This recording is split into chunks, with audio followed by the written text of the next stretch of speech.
Hi, in this video we're going to talk about creating forms in PhixFlow using drag and drop. We're going to do this based on the example of an app for a to-do list. I've already created an application that contains a stream, and in that stream we have attributes that you typically use to represent a set of tasks. Let's have a quick look at that stream.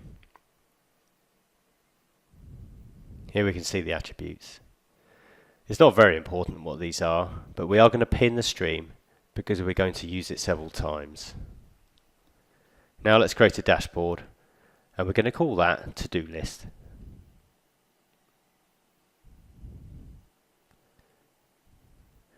The next step is to create a form on the dashboard. Now you don't have to do this, but it's very good practice to name the form, and I'm going to call this to-do list form. If you don't do this, you will lose track of your forms. To build this form, I'm going to add two areas, one to contain the basic information about each task and one to contain more advanced info. So I'll open the palette and I'm going to drag on an area. Now this is created unpinned, so I know it's going to be in the top left hand corner, so I can go and select that.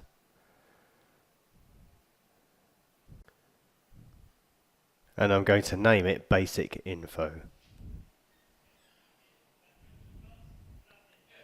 I'll just grab the corner of this and drag it out to roughly the size I want it to be. And then I'll select 4 attributes that represent basic information about the task, and I'll drag them into the area.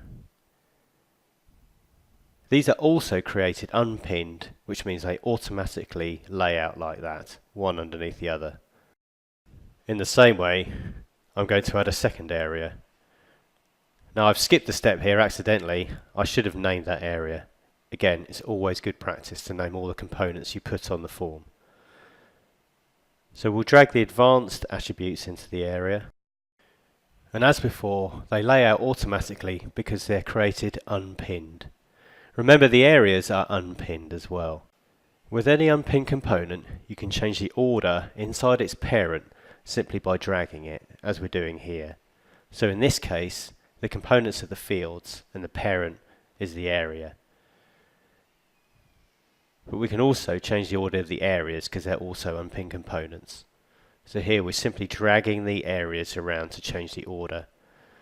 Sometimes it can be easier to manually do this. So let's select this area at the bottom, and we're going to move that to the top. In the position settings, we can change the order field. Here we're going to change it to 1, and you can see them switch round. So let's just restore the original order.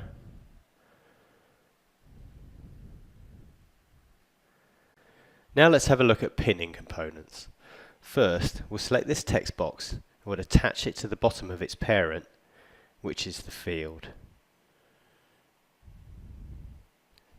As we resize the field, the text box resizes as well.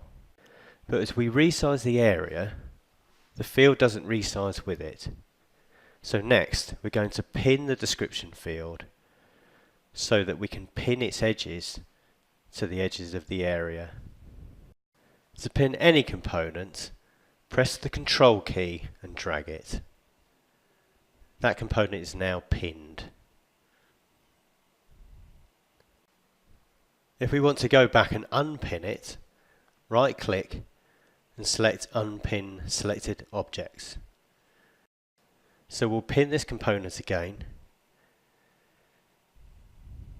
and then go into the position settings.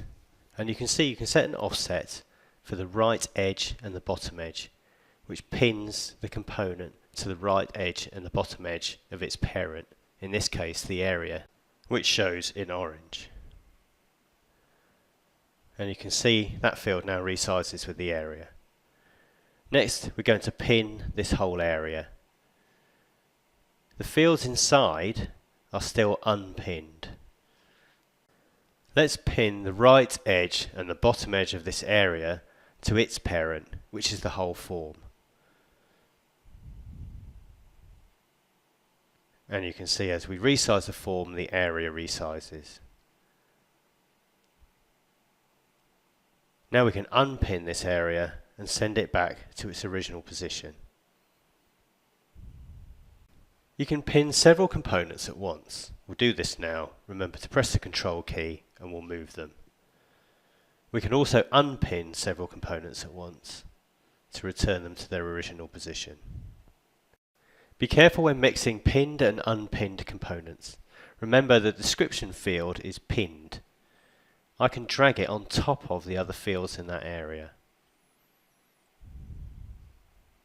Think of pinned and unpinned components being laid out in separate overlapping layers. So I'm going to unpin this component because it's going to make future building with this form a bit easier. Now I can go back to reordering the fields in this area simply by dragging them.